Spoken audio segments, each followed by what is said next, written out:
Today, we're going to go ahead and see what it actually takes to refuse to quit. Let's go get into it. The thing is, most people don't quit fitness because they're lazy. They quit fitness because they're not changing as fast as they expected. So check this out.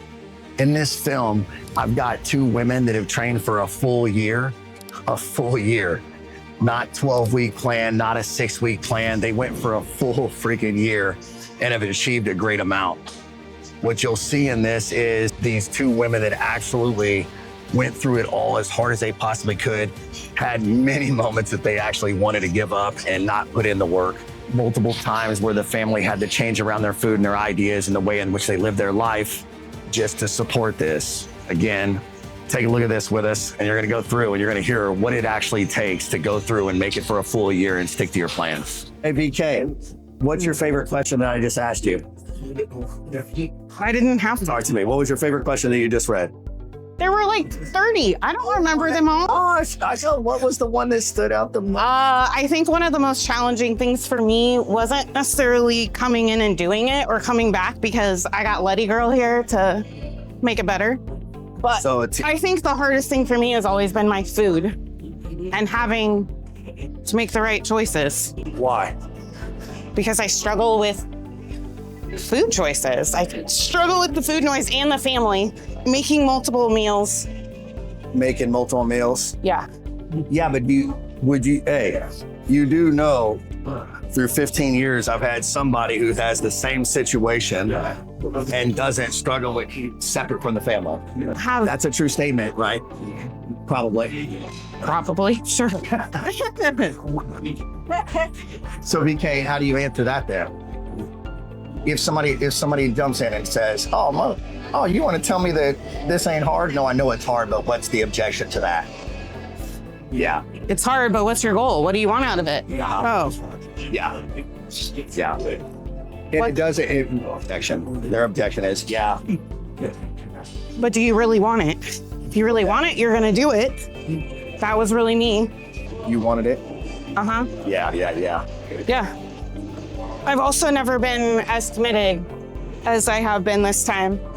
Every time I've tried to get healthier. So that's been a big difference too. Is all the work that I've put in, do I really want to ruin it? What would the old you think if they saw you now? Damn, girl! Look at that! You got one!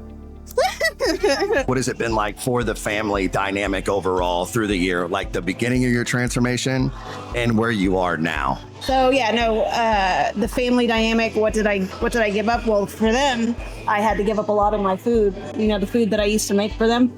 And they didn't get it as often because I was making my own separate meals, and so it was harder.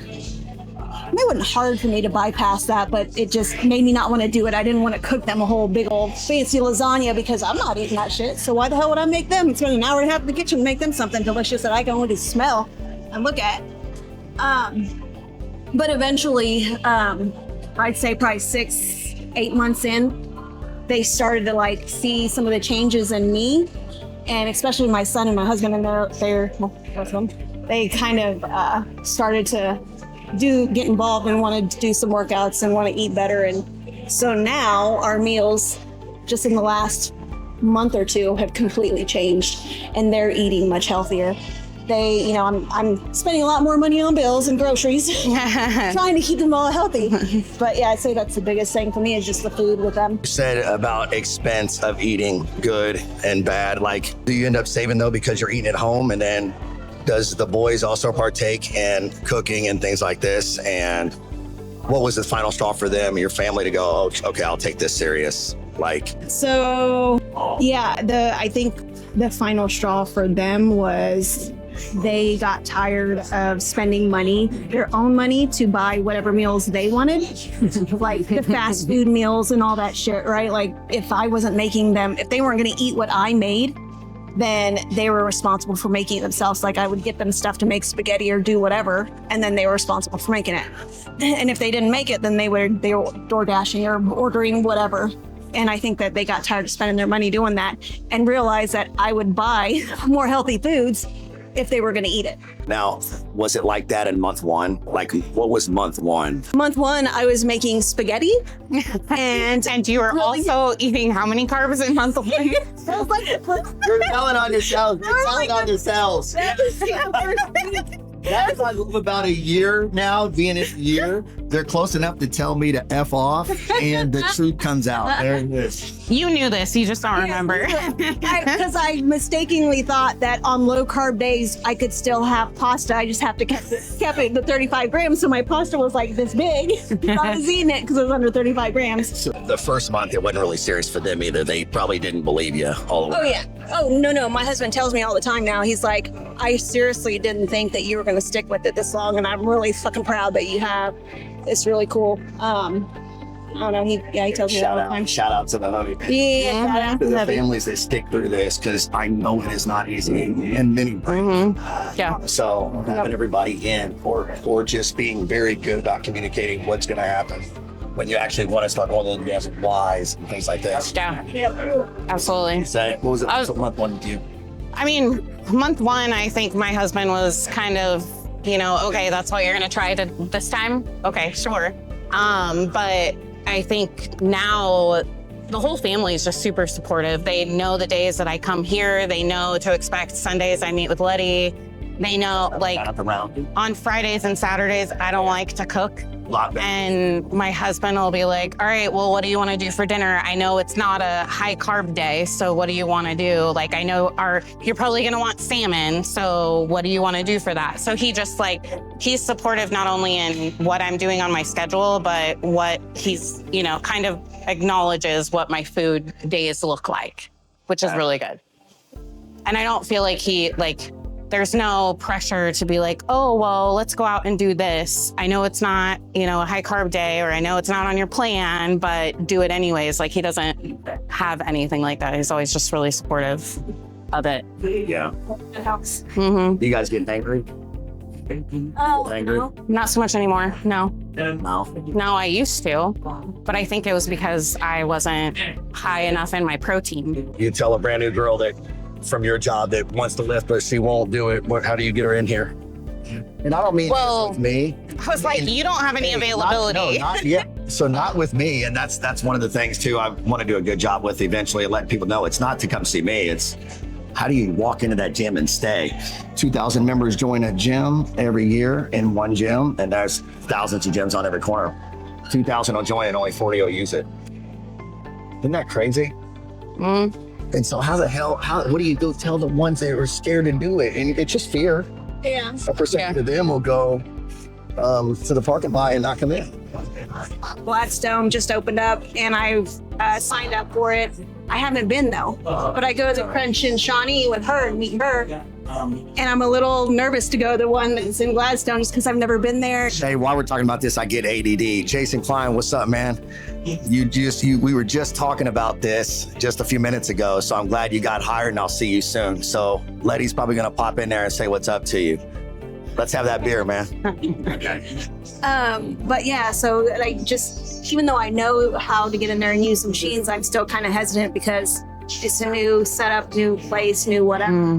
But I just need to go in there and do it. And I think, honestly, I'm going to take my niece with me to help kind of make me feel more comfortable because I at least know more than she does, right? So I feel a little bit more confident going in there, but we'll see. Yeah. No, you're gonna know. I pride myself on that. Anybody makes it 12 weeks with me, you can be a beast in any gym.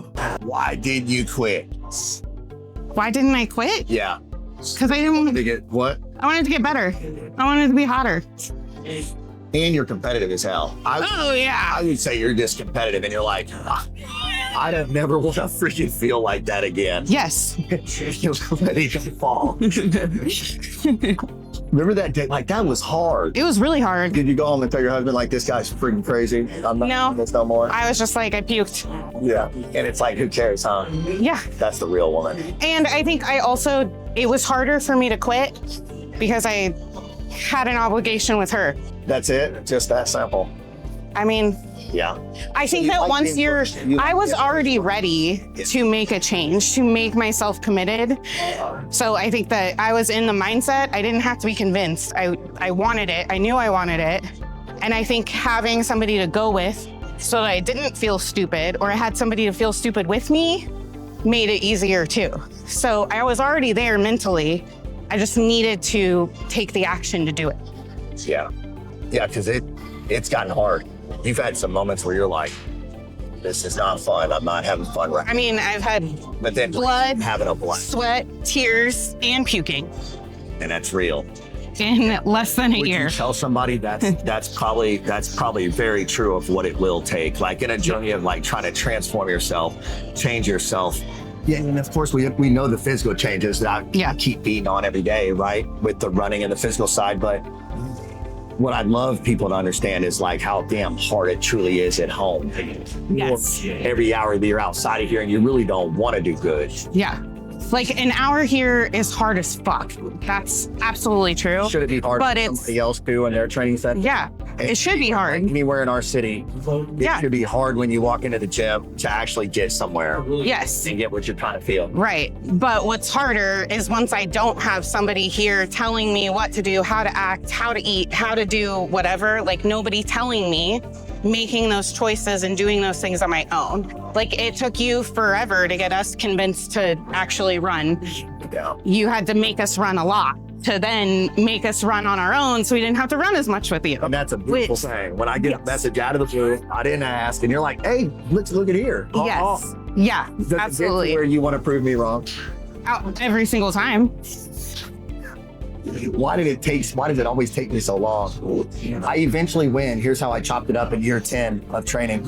I eventually win no matter what, because eventually they'll want to prove me wrong. It's because Damn, that hit. how often Eventually are I you? win no matter what. Say somebody quits, but I win because they'll try to prove me wrong. Yeah. That's after 10 years of training. I figured that out. And how many of those If I push hard enough, are women? 16 weeks. I'm at 50%. 50%? Really Okay. neat as a trainer, and I'll talk about this in the third book. Me as a trainer, I did really, really good coming up because I had 50-50 and I strive for that. And it shows no matter what chart I look on, I was always 50-50. It's pretty cool. Now, various years, if you break down a year, there may be a time where I'm a little strong 60-40, Yeah. but I never felt right unless I had 50-50. It's Yeah. an emotional balance overall. Otherwise, I would get too gnarly and I wouldn't know how to help people, and I miss 50% of everybody, right? So that was the thought. Yeah. There are trainers in the world, and this is true, and this is for another day, but trainers that will literally, and there always will be people that help people in all fields that are like, I'm just going all women or I'm just going all men. And I couldn't do it. I could never do it. So, Yeah. yeah. I was gonna say maybe that's why we're always trying to prove you wrong, is because we're all women. Okay. We like to be right. We just like to be right. I know that about me. I like to be right. 100%. Yeah. Has it always been that way? Yeah. So Christy will say that I'll tell her, sure, I'll listen. You can tell me, but you're probably wrong. So I like to be right, and I know that. Okay. So that's part of the equation. I think I also really enjoy a challenge. Like that's what work's shown me. I enjoy being challenged. So, and like you pointed out, I like to win. I'm competitive.